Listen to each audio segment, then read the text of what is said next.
In 2016, I was working as a private investigator in rural Oregon. Most people make the stereotype that private detectives and investigators have walk-in clients, but that simply isn't true. I get almost all of my cases from clients by phone, and the call I got in that June was no exception. The client, a man named Jonathan Alexander, was calling about the disappearance of his father, Sergio Alexander. Jonathan's father had gone missing ever since a solo deer hunting trip in the backwoods of our little Oregon town, and the search parties and official parties hadn't turned up anything. In most cases like this, you're looking for a body in the woods, not a live person. But Jonathan was hopeful, so I gave him the benefit of the doubt. In this case, I took my go bag, a duffel bag, and its contents were a bottle of water, a first aid kit, my Taurus Raging Hunter, a bag of Ziploc bags, my wallet, and phone, and food. A Taurus Raging Hunter revolver might have been overkill,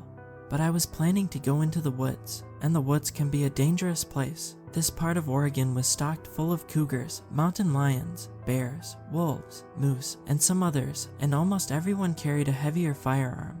When going into the backwoods, the first place on my schedule was Jonathan's house, where I would meet him in person and have an interview. As I pulled up into his dirt driveway, I got a sense of the kind of person he was. His house was a 25-foot trailer stuck to the ground, with a backyard and patio facing the mountains. "Are you Jonathan?" I asked the man waiting for me. He was tall, at least 6'5", and wearing a checkered button-up, a trucker cap, and jeans. "Yeah," he replied. "You're Inspector Jacob, right? Come inside, I'll tell you the details. I also have some things that could help you, depending on how willing you are." I walked inside the trailer, and the interior was everything I expected.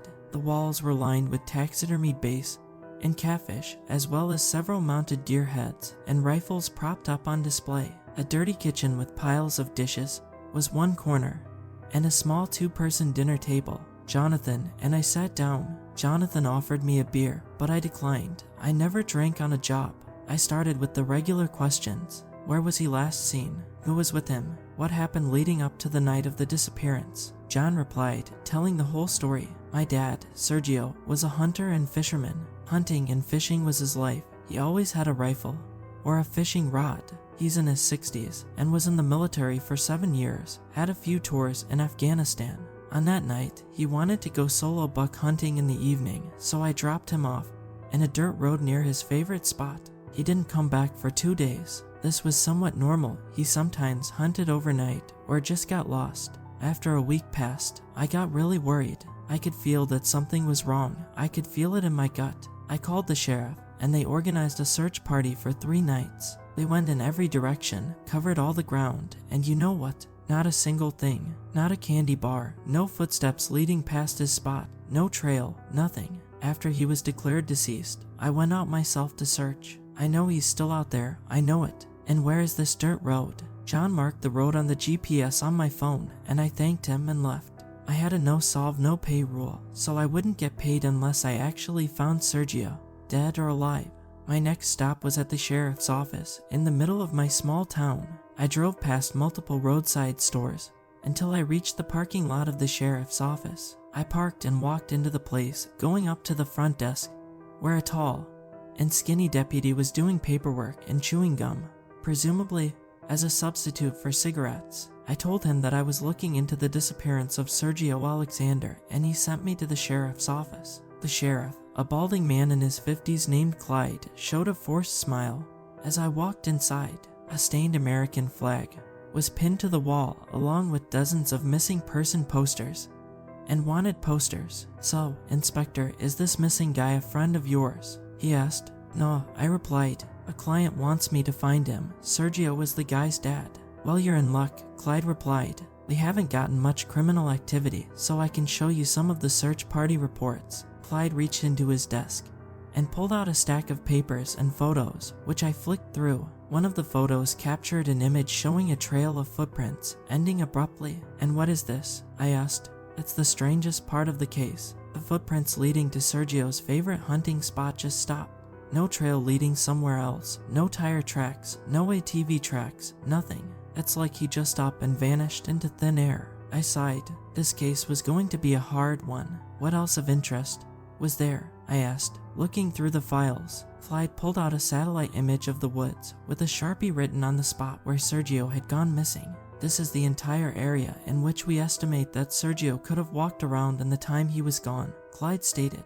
We checked every bit of it, and guess what? Nothing. Absolutely nothing. But there was one thing we found of interest. Which is, I asked. There was a pattern. Every time we checked a place, we heard Sergio's radio coming from somewhere. I raised an eyebrow. Sheriff Clyde continued, but it was very, very faint. Could barely hear it. And another strange thing was when we went to search for Sergio in the entire area where he went missing, all the birds and animals were quiet, even the crickets. As soon as we left the area, the supposed disappearance, the sound all came back. I checked the watch. It was early evening.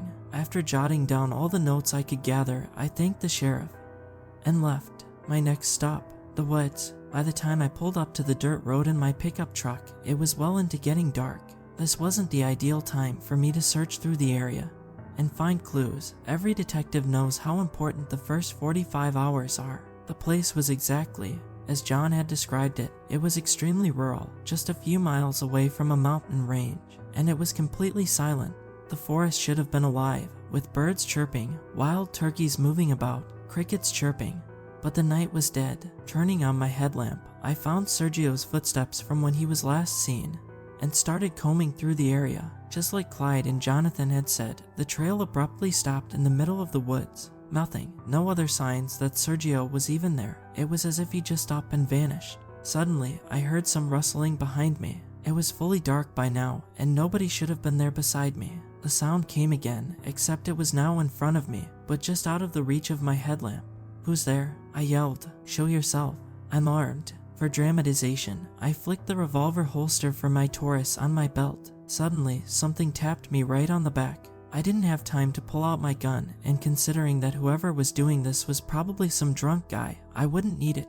I turned and threw a Mike Tyson haymaker in the thing's direction and ended up hitting a tree and nearly breaking my wrist. In the split second that I was proud of my Mike Tyson haymaker, I realized that I had punched a tree and that my knuckles were actually bleeding. Whoever was behind me, if there was someone behind me, they were long gone, and that was when the laughing started. Actually, it was more like cackling. Weird, crazy, and unnatural cackling. Whatever you'd call it, it was unsettling anyway.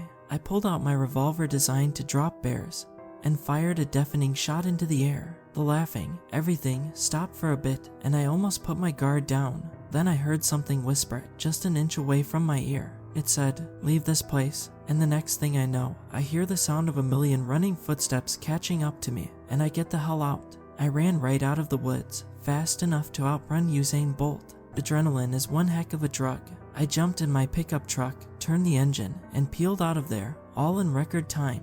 Whatever was behind me was still chasing me, behind the car. I looked into the rearview mirror to try to look at the thing, which was running at least 80 miles per hour, to keep up with me, and I saw nothing. Well, it wasn't a conceptual nothing. It was nothing in the sense that it was nothing my brain could comprehend and understand. There was a huge blurry shape running after me, dark as the night and fuzzy around the edges. It was as if somebody took a huge mass of static from an 80s TV, made it into some sort of creature, and put it on a dirt road at 9 o'clock to chase some poor private investigator. I turned the road, drove down the road until I reached the town. The thing was, obviously, gone. I parked at a gas station parking lot and threw up once my body realized how much running I had done. The next day, I headed to a woman named Meredith's house. I had heard about her from when I was at the bar the night I saw the demon thing by some paranormal junkies who were particularly interested in what I said. Meredith apparently owned a tea and plant shop at the edge of town, having the shop based on the first floor of her house. She also knew a thing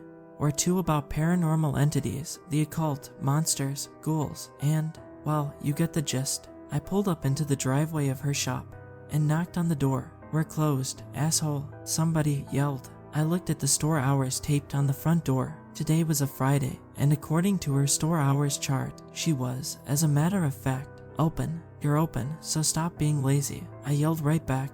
Meredith groaned and opened the triple locked door. In person, she was a short Latino woman with long black hair and a purple beanie, and wearing a trench coat and jeans, which was totally not suspicious. "What do you want?" she snapped. What I want is to know what is in those woods. And lady, don't piss me off. I'm still on a hangover. You study the paranormal and supernatural, or am I wrong? No, you're not wrong. Good, because yesterday, I got bullied and chased by some weird demon thing while looking for a missing man in his 60s. Meredith's face went pale. I taught myself how to learn and rate expressions people make, and by the looks of it, she knew exactly what I was talking about. Come in, I might be able to help you. Like Jonathan's house, I was easily able to tell the interior of the house from the inside. There were plants everywhere, on the walls, growing in giant pots on the floor, as well as shelves stocked full of beakers and test tubes, and a few bags full of strange substances. I sat down on a worn-out couch while Meredith assessed my situation. First of all, who told you about me? She asked. Some British fellow named Ron, I said. But then again, I was drunk, so he might have been a John or Bob. How did you say this thing looked like? Big, dark, blurry. I couldn't actually see it since it was at least 100 feet away, but it was running 80 miles per hour. Whatever it was, huge, must have been over 20 feet big. Did you look at it directly? Meredith asked. I answered plainly, no. I looked at it through the rearview mirror, and even then I couldn't see it well. Must be why you're alive. What was that? I asked. What you just described is what we in the business call Nagalacques. Nagalacques, I muttered. The heck is that? No one really knows, Meredith replied. He, she, whatever Nagalacques is ancient, has been in these woods for probably over a century, and no one knows where he came from. You said that you were looking for a missing guy, right? Well, Nagalacques probably took him. Nagalacques might eat him, might let him go, might keep him for eternity. I don't know. Then how do I kill this thing? I asked. I need to close this case. He probably can't, Meredith said. But whatever you do, don't look directly at Nagalacques, or your mind will literally melt at the unfathomable horror, and you will die. Do not look at it. Don't look at the demon thing, I said. Gotcha. Do you have, any herbs or materials that will stop Nagalacques from hurting me or doing anything? Yes, actually I do. It's white ash blessed by a shaman. If you sprinkle it over yourself, or any weapons you have, it should be more effective against any supernatural being. Meredith stood up and walked towards a cabinet and pulled out a large Ziploc bag of white ash, which seemed to glow and vibrate, and she handed it to me. This ain't free, she said. It's $100. I sighed and reached into my wallet and pulled out $100 in cash and handed it to Meredith in exchange for the white ash. Hey, Meredith called out as I packed up my stuff and headed for the door. Yeah, be careful, like that was even possible. I got out of there and drove to the gas station where I planned to get my supplies to hunt Nagalacques and find Sergio Alexander. But before that, I needed to fuel up. I bought incendiary rounds for my revolver that the gas station surprisingly sold, and I ordered pineapple pizza while listening to Piano Man by Billy Joel. After I finished up and threw out my garbage, I had devised a plan which involved flares, a bottle of vodka, a huge jug filled with gasoline, and a Molotov cocktail. The cashier, a guy named John, seemed very interested in the thing I bought from the gas station. He was a tall guy in his 50s, with a graying beard, a trucker cap, and a military attitude. What are all these things for? He asked, as I heaved the heavy gasoline tank onto the counter along with some other flammable and extremely dangerous things. Oh, nothing, I answered, trying not to sound suspicious. Just trying to take care of a pest problem. But John didn't see that as nothing. You're going into the woods, ain't you? I was caught off guard at how easily and accurately he knew what I was doing. Yes, I replied. Well, I'm off work after this shift, so I'll come with you. Or I could just report to the police that a private investigator is buying suspicious amounts of flammables and gasoline, along with 45 Magnum incendiary rounds for a Taurus Raging Hunter revolver. Do you army? I asked. Yeah, he replied. Been in the US Marines and the Navy for a couple of years, had 5 tours in Afghanistan. I didn't see any reason why John shouldn't come with me, and besides, I could use his military and combat skills, which might be useful, and I wasn't going to carry a 55-gallon tank full of gasoline in the middle of the woods alone. Fine, I said, let's do this. A few hours later, just as the sun was setting, John and I got out of my pickup truck in front of the woods. John had brought his trusty 12-gauge, packed with Dragon's Breath incendiary rounds, and a mini flamethrower. John would be my backup.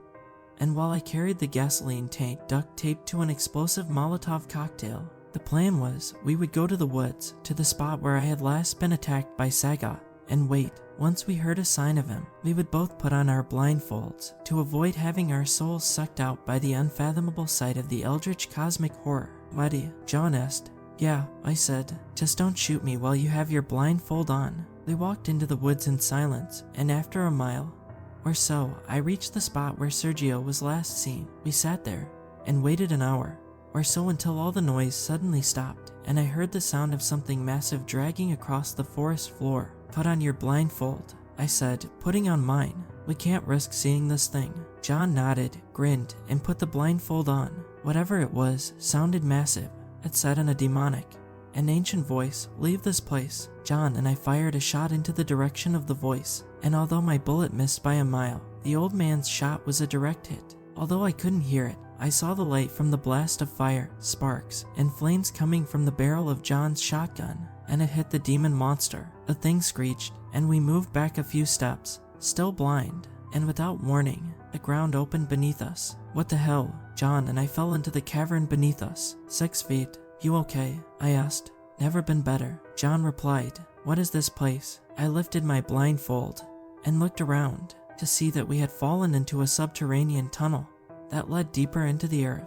Anyone there? Help! A voice screamed, presumably Sergio's based on the circumstances. We ran down the tunnel and searched for Sergio, and we found the man lying on the cave floor with a broken leg. We're gonna get you out of here, I said. I heard a screech come from the entrance to the tunnel as Nagalagku crawled down, breaking the walls. I reached down and picked up the tank of gasoline, had my eyes closed, and waited until Nagalagku was just close enough, my heart beating. Get out. I lit the Molotov, yelled at John to take cover just as Nagalagku got within a dozen meters in our range. I had previously sprinkled the white ash Meredith had given me on the gasoline tank for extra effectiveness, and so that could kill Nagalagku if the explosion didn't.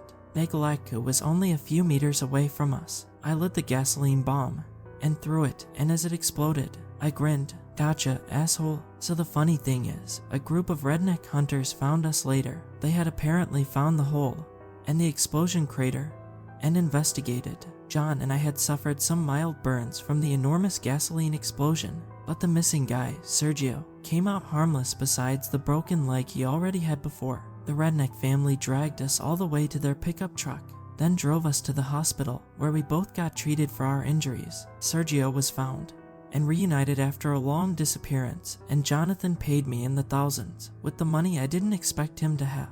When I went back to the place where Sergio had disappeared and where I had blown Nagalagku high to the sky, I found a very strange, giant, half-human skeleton where I remembered Nagalagku getting blown up.